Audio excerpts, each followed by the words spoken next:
నమస్కారం ETV news కు స్వాగతం. అమెరికాలోని న్యూయార్క్ నగరంతో పోటీ పడేలా రంగారెడ్డి జిల్లాను అభివృద్ధి చేస్తామని ముఖ్యమంత్రి రేవంత్ రెడ్డి తెలిపారు.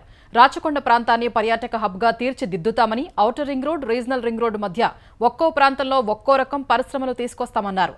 రంగారెడ్డి జిల్లా అబ్దుల్లాపూర్మెట్ మండలం లష్కర్గూడలో గీత కార్మికుల సంక్షేమం, భద్రత కోసం కాటమయ్య రక్షక కిట్ల పంపిణీ పథకాన్ని సీఎం రేవంత్ రెడ్డి ప్రారంభించారు. హైదరాబాద్ ఐఐటీ తయారు చేసిన వీటిని బీసీ కార్పొరేషన్ ద్వారా గీత కార్మికులకు అందించారు. కాటమయ్య రక్షణ కిట్ల పనితీరును ముఖ్యమంత్రి, మంత్రులు పరిశీలించారు. లష్కర్గూడ తాటివనంలో సీఎం రేవంత్ రెడ్డి ఈత మొక్క నాటారు. గీత కార్మికుల సమస్యల్ని అడిగి తెలుసుకున్నారు. తాటి వనాల పెంపును ప్రోత్సహించాలని గీత కార్మికులు సీఎంను కోరారు. గ్రామంలో 5 ఎకరాలు కేటాయించాలని కోరగా అందుబాటులో ఉన్న వనరుల్ని చూసి కేటాయిస్తామని సీఎం చెప్పారు. హయత్ నగర్ వరకు త్వరలోనే మెట్రో రైలు వస్తుందన్నారు. తమ ప్రభుత్వం చేస్తున్న మంచి పని చూసి అభివృద్ధిలో భాగమయ్యేందుకు ఇతర పార్టీ ఎమ్మెల్యేలు కూడా ముందుకు వస్తున్నారని రేవంత్ రెడ్డి అన్నారు. రాజకీయ నిరుద్యోగం తీర్చుకోవడానికి ఎన్నికల ముందు ముఖ్యమంత్రి రేవంత్ రెడ్డి యువతను రెచ్చగొట్టారని భారాస కార్యనిర్వాహక అధ్యక్షుడు కేటీఆర్ విమర్శించారు. నిరుద్యోగ యువత, కోచింగ్ సెంటర్లపై రేవంత్ రెడ్డి చేసిన వ్యాఖ్యల్ని కేటీఆర్ తప్పుపట్టారు. నిరుద్యోగుల కోసం పోరాటం చేస్తున్న వారి గురించి చేసిన వ్యాఖ్యల్ని ముఖ్యమంత్రి ఉపసంహరించుకోవాలని హైదరాబాద్ ప్రసాద్ ల్యాబ్స్ లో డిమాండ్ చేశారు. ఇచ్చిన మాట నిలబెట్టుకోనందునే కాంగ్రెస్ ప్రభుత్వంపై తెలంగాణ యువత భగ్గుమంటోందని అన్నారు. నిరుద్యోగ యువతకు క్షమాపణ చెప్పాలని, గ్రూప్ 2, గ్రూప్ 3 ఉద్యోగాల సంఖ్య పెంచాలన్నారు. ఏడాదికి 2 లక్షల ఉద్యోగాలు ఇస్తామన్న రేవంత్ అధికారంలోకి వచ్చిన తర్వాత ఎన్ని ఉద్యోగాలు ఇచ్చారో శ్వేతపత్రం విడుదల చేయాలని డిమాండ్ చేశారు. పార్టీ మారిన ఎమ్మెల్యేలు రాజీనామా చేసి తిరిగి ప్రజాక్షేత్రంలో సత్తా చాటుకోవాలని భారాస ఎమ్మెల్యే కౌశిక్ రెడ్డి డిమాండ్ చేశారు. మాజీ ముఖ్యమంత్రి కేసీఆర్ భారాస పార్టీపై ఖైరతాబాద్ ఎమ్మెల్యే దానం నాగేందర్ చేసిన వ్యాఖ్యల్ని ఆయన ఖండించారు. దానం నాగేందర్ కు కేసీఆర్ ని విమర్శించే స్థాయి లేదన్నారు. స్వార్థంతో పార్టీలు మారిన ఎమ్మెల్యేల వల్ల తమకు నష్టం లేదన్న కౌశిక్ రెడ్డి కార్యకర్తలు అధైర్యపడాల్సిన అవసరం లేదన్నారు. కువైట్లో వేధింపులకు గురై దుర్భర జీవితం గడుపుతున్న తెలుగు కార్మికుడిని త్వరలో భారత్ తీసుకొస్తామని ఆంధ్రప్రదేశ్ ఐటీ శాఖ మంత్రి నారా లోకేష్ తెలిపారు.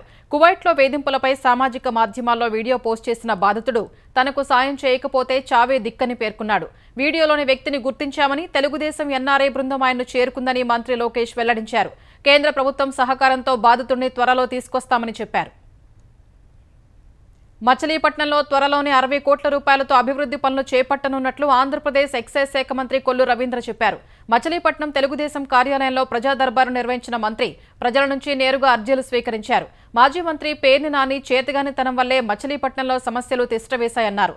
సాగునీటి ప్రణాళిక తెలియక గత వైకాపా ప్రభుత్వం కృష్ణా డెల్టాను ఎడారి చేసిందని ఆరోపించారు. పట్టిసీమ ద్వారా వస్తున్న నీరు నేడు కృష్ణా జిల్లా వాసులకు వరంగా మారిందని మంత్రి రవీంద్ర అన్నారు. కశ్మీరీ ఫైల్స్ తరహాలో వైసీపీ భూ కబ్జాలపై త్వరలోనే విశాఖ ఫైల్స్ విడుదల చేస్తామని భీమిలి ఎమ్మెల్యే గంటా శ్రీనివాసరావు ప్రకటించారు. పంచగ్రామాల సమస్యను తీరుస్తామని భరోసా ఇచ్చారు. ముఖ్యమంత్రి చంద్రబాబు అధికార దర్పం ప్రదర్శించకుండా అభివృద్ధిపై దృష్టి పెట్టారని చెప్పారు. సింహాచలం గిరి ప్రదక్షిణపై ఎల్లుండి సాయంత్రం అధికారులతో సమీక్ష నిర్వహిస్తామని ఎమ్మెల్యే గంటా శ్రీనివాసరావు వివరించారు. ఉన్నతాధికారుల్లో మార్పు వచ్చింది కానీ కింది స్థాయిలో ఇంకా పరిస్థితిలో ఎలాంటి మార్పు రాలేదని గంటా చెప్పారు. గుంటూరు జిల్లా తాడేపల్లిలోని గంగానమ్మ తల్లి ఆలయ పునఃనిర్మాణ ప్రారంభోత్సవ కార్యక్రమంలో మంత్రి లోకేష్ సతీ సమేతంగా పాల్గొన్నారు. లోకేష్ బ్రాహ్మణులకు ఆలయ కమిటీ సభ్యులు ఘన స్వాగతం పలికారు. అమ్మవారికి లోకేష్ దంపతులు చీర సమర్పించారు. సమృద్ధిగా వర్షాలు కురిసి ప్రజలంతా సుభిక్షంగా ఉండేలా చూడాలని కోరుకున్నట్లు లోకేష్ చెప్పారు. అన్నదాన కార్యక్రమంలో పాల్గొన్న లోకేష్ ఆలయ అభివృద్ధికి తన వంతు సహాయ సహకారాలు అందిస్తానని చెప్పారు.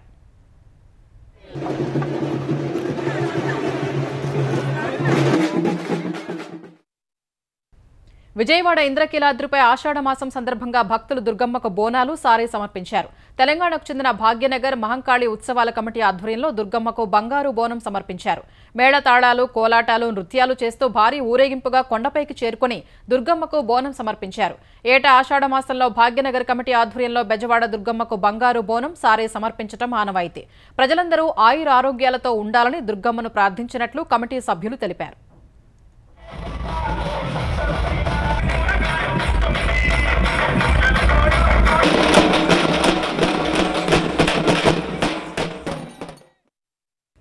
హైదరాబాద్ ప్రజాభవన్లోని నల్లపోచమ్మ తల్లికి ఘనంగా బోనాలు సమర్పించారు. ముఖ్యమంత్రి రేవంత్ రెడ్డి పలువురు మంత్రులతో కలిసి కార్యక్రమంలో పాల్గొన్నారు. మంత్రి కొండా సురేఖ, భట్టి విక్రమార్క సతీమణి నందిని బోనం ఎత్తుకున్నారు. ఈ సంవత్సరం సమృద్ధిగా వర్షాలు పడి పాడి పంటలతో ప్రజలంతా సుభిక్షంగా ఉండాలని అమ్మవారిని వేడుకున్నట్లు ముఖ్యమంత్రి, మంత్రులు తెలిపారు.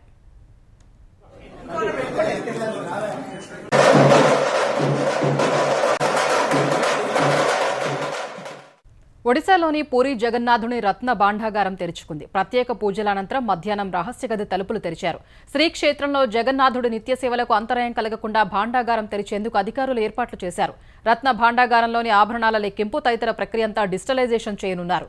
ప్రస్తుతం పూరిలో రథయాత్ర జరుగుతోంది. ఈ నెల 19 వరకు జగన్నాథ, బలభద్ర, సుభద్రలు ఆలయం వెలుపల ఉంటారు. ఈ నేపథ్యంలో ఆభరణాల లెక్కింపునకు ఎన్ని రోజులు పడుతుంది, భాండాగారం మరమ్మతులు జరుగుతాయా అనే విషయాలపై స్పష్టత రావాల్సి ఉంది. లోపల విషసర్పాలు ఉండొచ్చనే అనుమానంతో పాములు పట్టేవారిని అత్యవసర వైద్యం కోసం వైద్యులను తీసుకెళ్లినట్లు సమాచారం. పూరి జగన్నాథుని ఆభరణాల్ని 5 చెక్క పెట్టెల్లో ఉంచి రహస్య గదిలో భద్రపరిచారు. పూర్వం 3 లేదా 5 ఏళ్లకోసారి గది తలుపులు తెరిచి సంపద లెక్కించేవారు. చివరిసారిగా 46 ఏళ్ల క్రితం 1978లో లెక్కించగా 70 రోజులు పట్టింది. అప్పట్లో కొన్నింటిని లెక్కించకుండా వదిలేయడంతో సందేహాలు ఉన్నాయి. ఈ నేపథ్యంలో దాఖలైన వ్యాజ్యంపై విచారణ జరిపిన ఒడిశా హైకోర్టు భాండాగారం తెరిచి సంపద లెక్కించాలని ఆదేశించింది. హైకోర్టు ఉత్తర్వుల్ని సుప్రీంకోర్టు సమర్థించింది. వివిధ కమిటీలు వేసిన ఒడిశా ప్రభుత్వం ఎట్టకేలకు గదిని తెరిచింది. మాజీ అధ్యక్షుడు డొనాల్డ్ ట్రంప్పై కాల్పుల ఘటన అమెరికాలో అలజడి రేపింది. కాల్పుల్లో ప్రాణాపాయం నుంచి ట్రంప్ తప్పించుకోగా ఆయన కుడి చెవికి గాయమైంది. పెన్సిల్వేనియాలోని బట్లర్ ప్రాంతంలో ఎన్నికల ప్రచారం చేస్తుండగా ఒక దుండగుడు ట్రంప్పై కాల్పులు జరిపాడు. బుల్లెట్ ట్రంప్ చెవిపై నుంచి దూసుకెళ్లడంతో ఆయనకు రక్తస్రావం కావడం టీవీ ప్రసారాల్లో స్పష్టంగా కనిపించింది. కాల్పుల శబ్దంతో పోడియం చాటుకు వెళ్లిన ట్రంప్ తనను తాను రక్షించుకునే ప్రయత్నం చేశారు. అప్పటికే సీక్రెట్ సర్వీస్ ఏజెంట్లు ఆయనకు రక్షణ వలయంగా ఏర్పడి ఆసుపత్రికి తరలించారు. చెవికి చికిత్స తర్వాత ట్రంప్ ఆసుపత్రి నుంచి డిశ్చార్జ్ అయ్యారు. కాల్పులు జరిపిన దుండగుడిని సీక్రెట్ సర్వీస్ ఏజెంట్లు మట్టుపెట్టారు. దాదాపు 6 రౌండ్ల కాల్పులు జరిపినట్లు ప్రత్యక్ష సాక్షులు తెలిపారు.